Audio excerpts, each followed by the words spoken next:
Chris, your question. Which TV sitcom featured Hugo, the rather dim-witted son of local millionaire David Horton?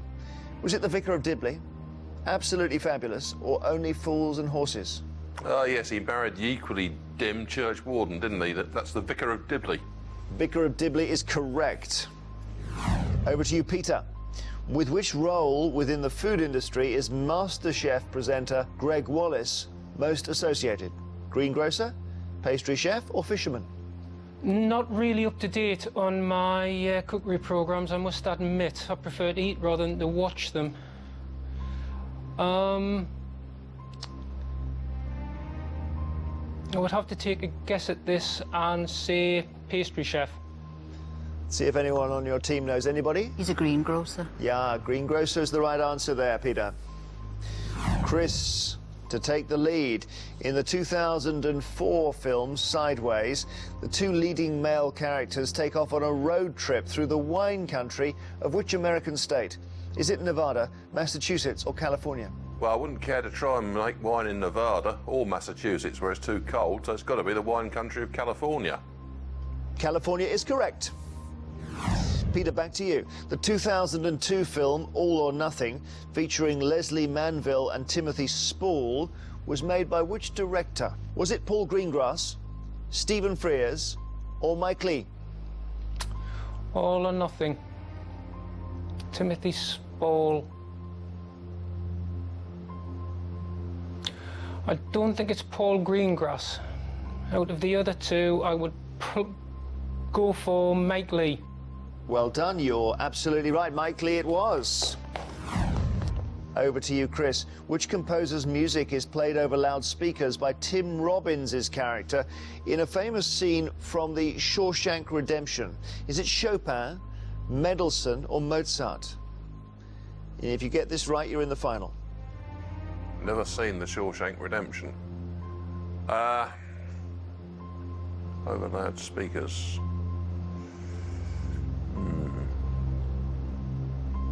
I'll just take a punt on Mozart, Jeremy.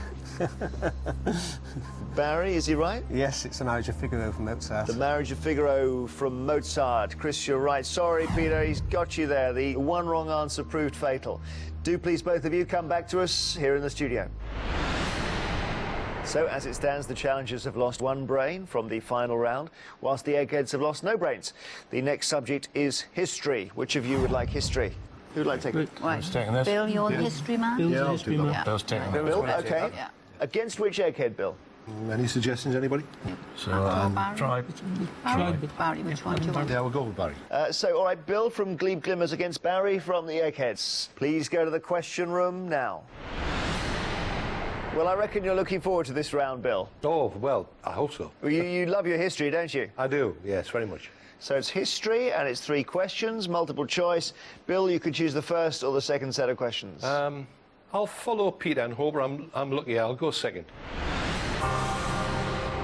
So, Barry, here we go. The Hohenzollern dynasty were kings of which country from 1701? Prussia, Castile, or Scotland? The Hohenzollerns were the kings of Prussia. Prussia is the right answer, Barry. I'm sure you knew that, Bill. I'd have guessed, maybe.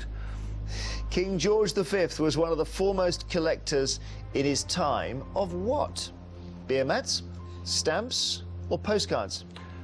Yes, I don't know exactly, but I can't imagine him putting beer mats on the wall. Postcards, I suppose, would be a possibility, but I think I would favour stamps. Stamps would be my answer. Stamps is correct. Well done. Another point to your team. Here we go. Barry, your question. The shops, houses and other buildings that lined the original stone-built London Bridge were ordered to be demolished in which decade? Was it the 1550s, the 1650s or the 1750s? Oh, that's a good question, and I'm not quite sure the answer. I think it was earlier rather than later. I think it might even have been as early as the 1550s. I don't recall seeing any pictures of them from the 17th century onwards, so I'll go for the 1550s. Nice use of logic, but you're wrong. 1750s. Ooh. It was. Bill, your question. The Battle of Ascalon was part of which larger conflict? The First Crusade, 30 Years' War, or the Crimean War? Ascalon. Ascalon. I don't think it's Crimean, so I'll guess. Really, I'm guessing it here. Ascalon sounds as though it possibly was. I'll go for the 30 Years' War. See if Barry knows. Barry? Now, Ascalon's on the Mediterranean coast of Israel. It was a battle in the First Crusade. First Crusade, Bill. Yeah. So you're level, 1 point each. History round. Third question to you, Barry. Which historical figure became famous for setting out a network of roads in the Scottish Highlands in the 18th century? Was it Charles Cornwallis, George Wade, or James Wolfe? Oh, it was George Wade. George Wade is the correct answer. Well done. Bill, during the medieval period, what was a berlin? Was it a sea vessel, feasting hall, or broadsword? Take your time. You've got to get this right to stay in.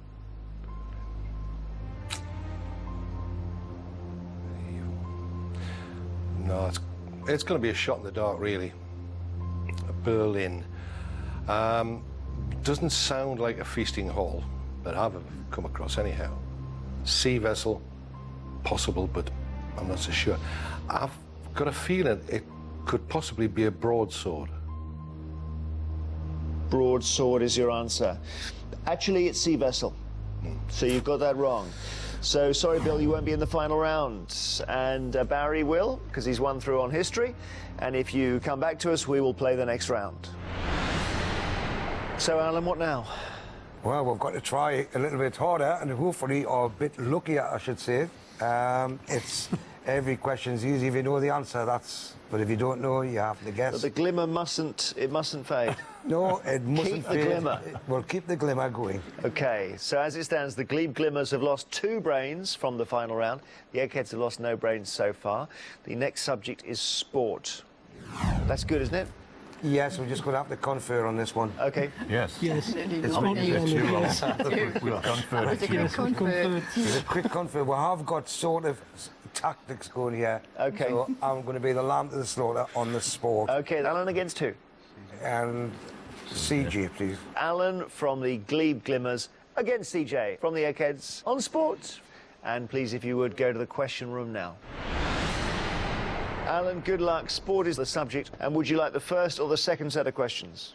Well, the contestants, members went second. It hasn't worked, so I'll go first, please. Here we go. Good luck. The footballer Jack Wilshere, who made his first league appearance for Arsenal in 2008, made his debut for which national team in 2010? Is it England, Scotland or Wales? Well, I don't think it's England. And I'm trying to think if he's Scottish or Welsh. I think he's Scottish. I'll go Scotland. Any of your team know? What do we think I here? thought he was English. Yeah, England is the team, Alan. Oh, Hope that's not costly for you. yeah.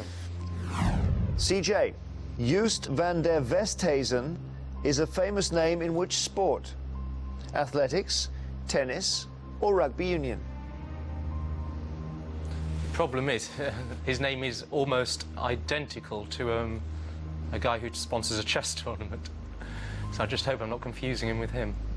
I'm fairly sure it's not tennis. And I don't think it's athletics.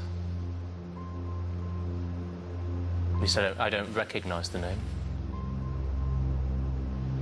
And Oosthuizen is a Dutch or Afrikaans word, so you can understand it would be rugby union. Athletics is the one I'm just niggling about, but I'm going to go for rugby union. Rugby union is correct. CJ, you've got a point. Alan, the Formula One driver Nico Hülkenberg was born in which country? Finland, Poland or Germany? It's H-U umlaut L-K-E-N-B-E-R-G. Hülkenberg. Yep. It sounds German, but whether it is or not, Finland, Poland, Hülkenberg. It sounds German, so I'll go Germany. I'm glad you did. Germany is the right answer. CJ, what was Geoffrey Boycott's Test match batting average for England? Was it 47.73, 57.73 or 67.73?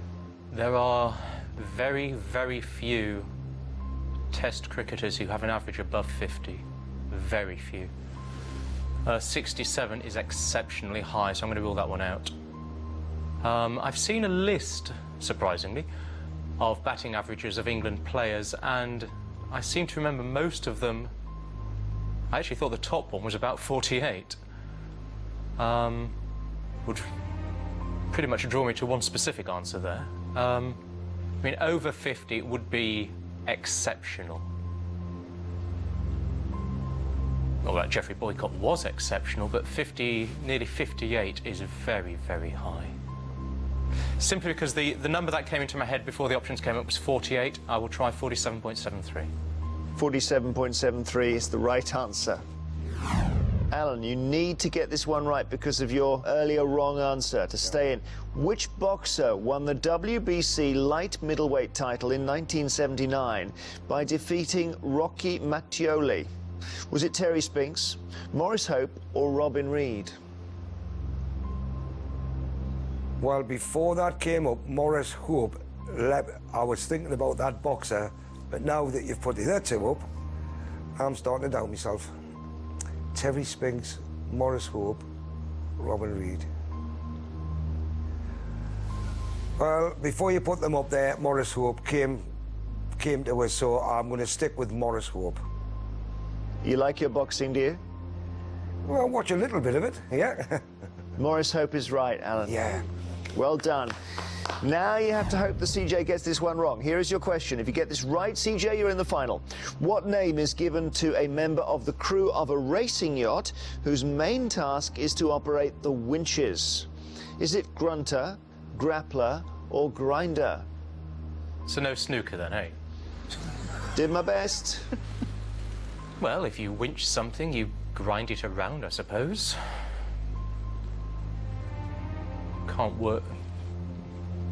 Can't see it being grappler. You could also grunt, I suppose, because it would be hard work. But winches grind around, so I will try grinder. Grinder is your answer. Eggheads? Grinder. It's a grinder. Grinder is the right answer, CJ, and with that you've taken the round. Well done. Sorry, Alan, bad luck. You won't be in the final, so the captain will not be present for the challengers when they play the final round. Do both of you please come back to us now.